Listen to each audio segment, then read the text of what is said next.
Hello and welcome to the main course of our Christmas cook-along. What you should have, you will have chicken breast, sausage meat, some bread, some chopped pecans and cranberries, broccoli, leek, puff pastry, gravy granules, new potatoes, a little flour, an egg, sage leaves, a knob of butter. And the equipment you will need is 3 saucepans, a jug, a bowl, a rolling pin or a bottle, sharp knife, chopping board, baking tray and a pastry brush. First thing to do is to turn the oven on. 200, unless it is a fan oven, and then put it on at 180. Get your chopping board and your sharp knife. Move everything else out of the way, and get your leek. Put a knob of butter in a pan and then slice the leek very thinly as you can. So turn on the pan and turn on the heat so the butter starts to melt. On a low heat so it melts slowly and doesn't burn. And then when the butter's melted,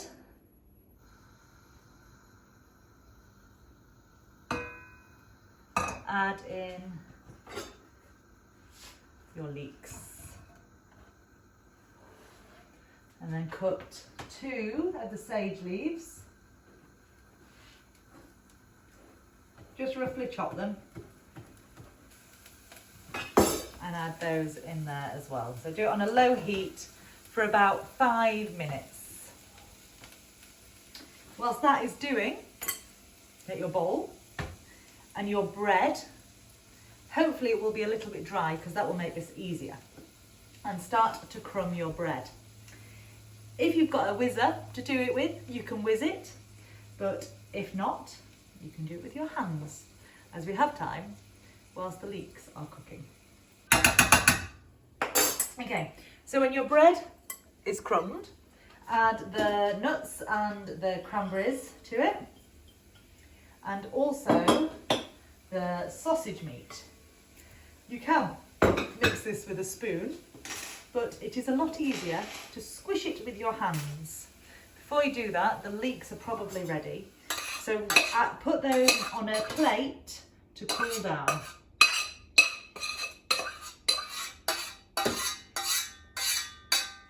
So get your hands in here and mix it all in. Just squidge it in so that the breadcrumbs and the fruit and the nuts all mix together. It's all mixed together, like so. And put that to one side. Wash your hands. And what you need now is to make some space. And put half of your flour on the worktop, like so. Just spread it around a bit. Get your puff pastry. So you need half of the puff pastry.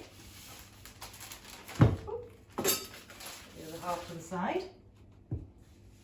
And get your rolling pin. Just squidge it down for a bit first with your rolling pin. Or your bottle, depending on what you're using.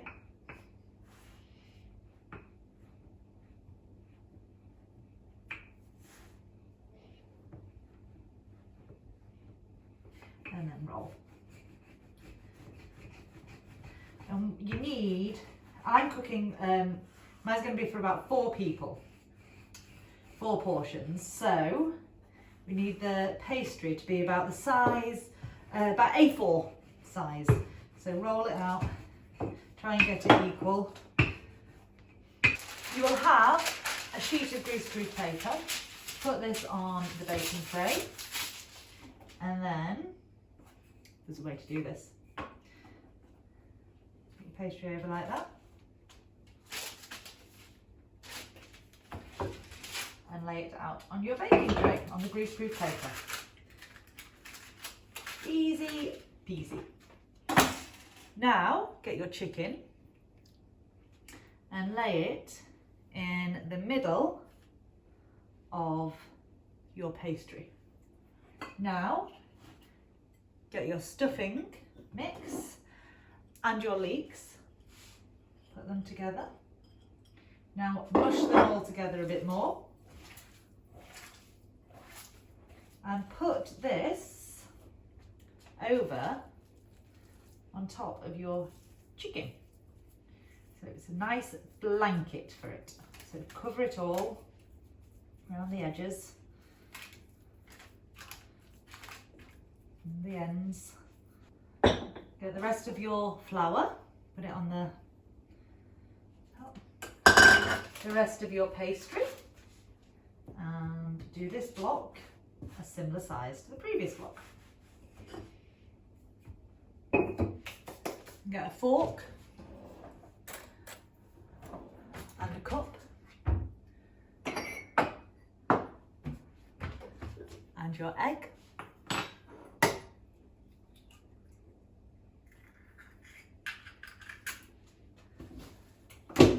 And beat the egg. And with a pastry brush or your finger, if you don't have a pastry brush, paint around the edge of your chicken and sausage. This is the glue. And then put your pastry, just rolled, on top and squidge it down. And then with your knife, cut around the edges. And then if you want to be fancy, you could make some, I tried to do this the other day, it didn't work very well. You could make some holly leaves to go on top. Gently score it, don't go all the way through, but gently put a line on top so it looks pretty in both ways. And then put your holly leaves, or could try and do a Christmas tree.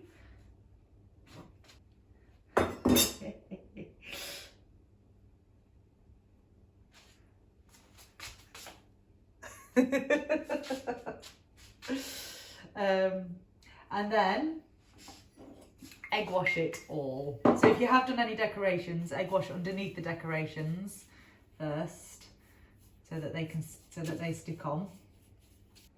And then you're going to put this in the oven for about 1 hour.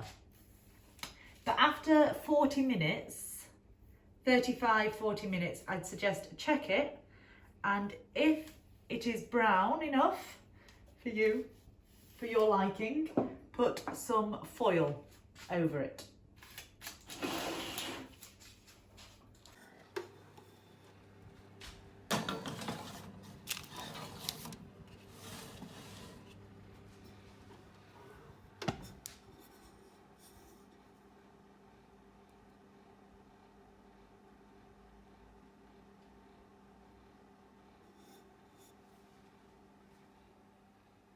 Meanwhile, over here, get rid of the pastry and put some water in your pans. Ooh, try not to spill it everywhere. And cut the potatoes, cut them quite small, say about that size. That way they'll cook a bit quicker, which means you can relax a bit longer. And also the broccoli, and put these in the pans in half an hour, 35 minutes when you've checked your Wellington. put the heat on the potatoes. Once the water is boiling, turn the heat down. So that will be at 5 past 5. And then at 5:15, do the same with the broccoli. And then at 5:20, unpause the video and we'll finish the meal together. Vineyard. I'm going to show you how to make gooey chocolate brownies. First of all, you turn the oven to 170 fan, 190 regular or gas mark 5.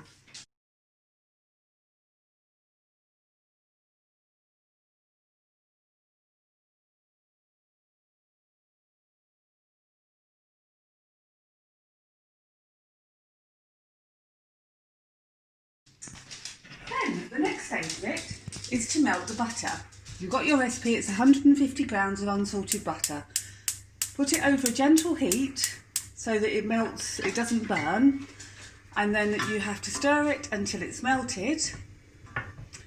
Very unusually for me, I've actually pre-prepared all my ingredients, which is not what I would normally do.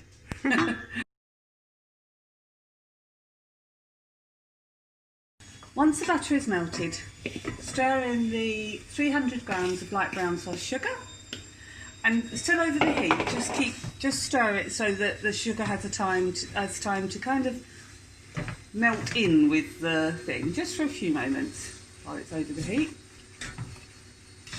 Then you'll see that I've got together in another bowl the 150 grams of plain flour, a teaspoon of bicarb, a pinch of salt and 75 grams of cocoa powder. I'm going to sift this over so it goes in well. If you don't have a sieve, then don't worry, you can just kind of make sure that you sort of smash out any lumps really with a spoon or something.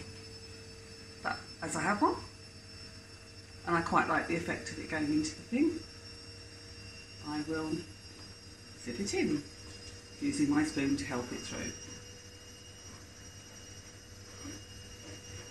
Once that's all in, give it a good old stir and then take it off the heat. It's going to be kind of quite a stiff mixture at this point, but the eggs will soon take care of that. So you can see I'm stirring in, it's looking very stiff and sludgy. So I'll just give it a few seconds now because I'll take it off of the heat here so that it doesn't scramble the eggs.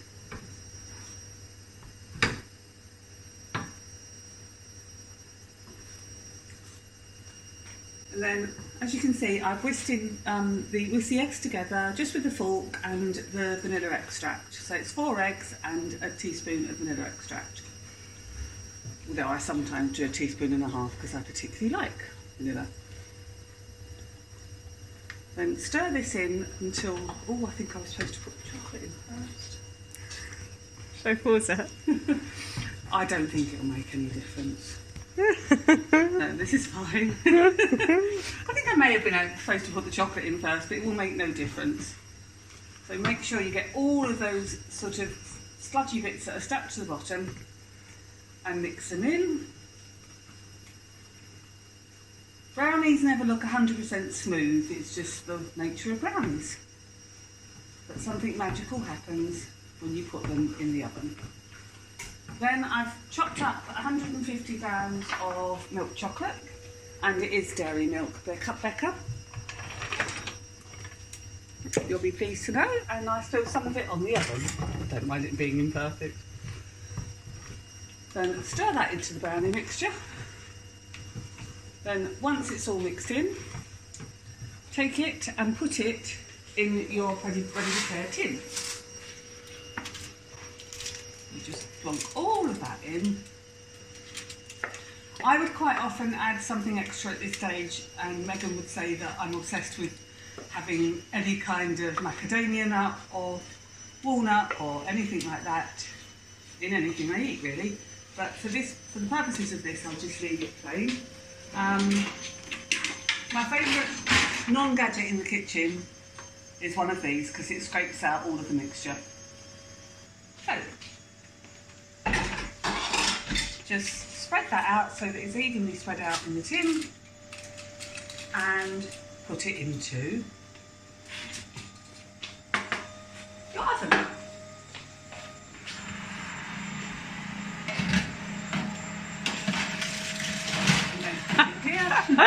Hold super smooth and leave it, check it after 20 minutes.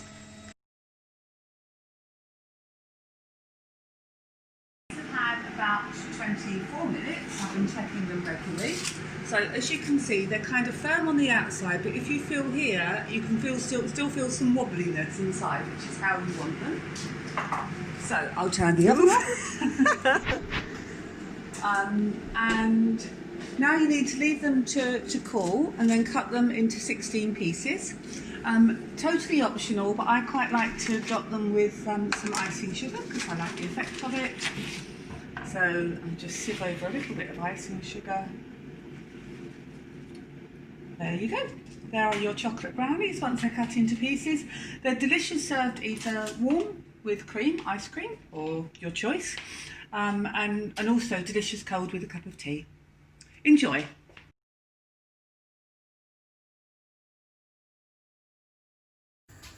Okay, so now your potatoes should be boiling away.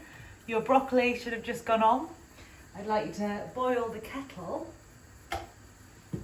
and have a look at your pie.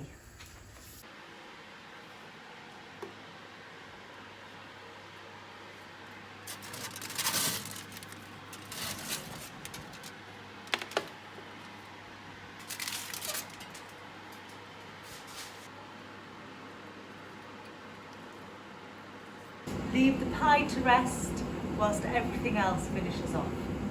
It looks good, doesn't it? Check if your potatoes are cooked by getting a sharp knife and seeing if they feel soft. These ones do.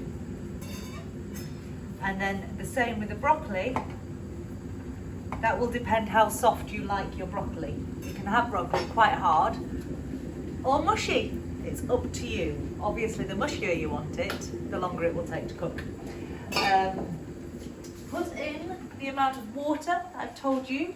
I'm doing it for 4, so I'm doing 3/4 of a pint of water.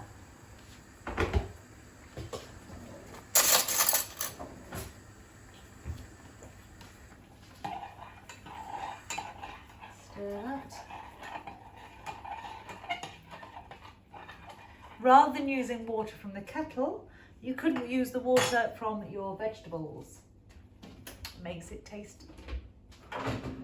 Drain your potatoes and vegetables.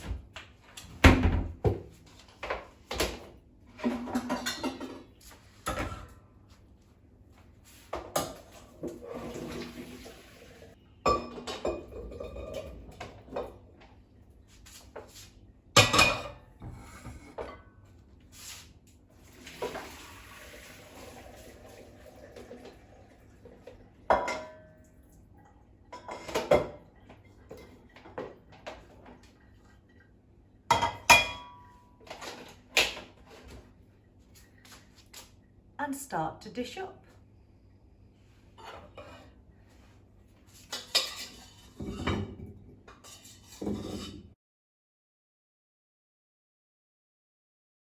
If you'd like to join us on Zoom to eat it, it should be 5:30 now. So you are more than welcome to join us on Zoom to eat this, or you could eat it in peace and quiet and then join us on Zoom at 6:30 for more party.